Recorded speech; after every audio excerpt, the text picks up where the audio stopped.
Ikaze cyane kuri The Fina Topic. Nk'ibisanzwe ukunda kubana nanjye mu gusobanura amazina agiye atandukanye, ndetse niba nawe ushaka ko tugusobanurira jya aho hasi muri comment section twandikira izina ushaka ko tugusobanurira, ubutaha tuzarigarukeho.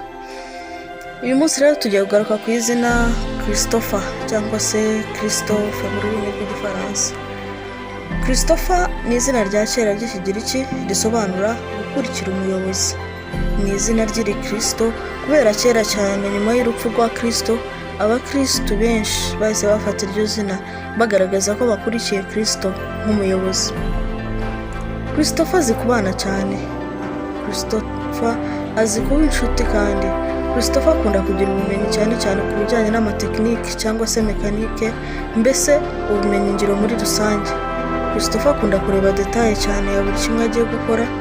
Christopher ntabwo akunda impinduka kuko biramugora cyane kwakira impinduka. Christopher arakubagana kandi bucece. Christopher akunda cyane ubufasha ndetse na kuraje z'abandi bantu kuko akenshi ntabwo akunda kwigirira icyizere cyane.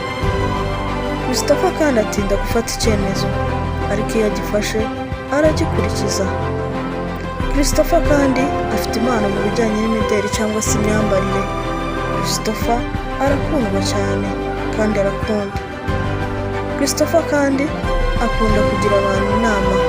Uwo ni we Christopher muri rusange cyangwa se Christophe. Mwari kumwe nanjye hano kuri The Fina Topic.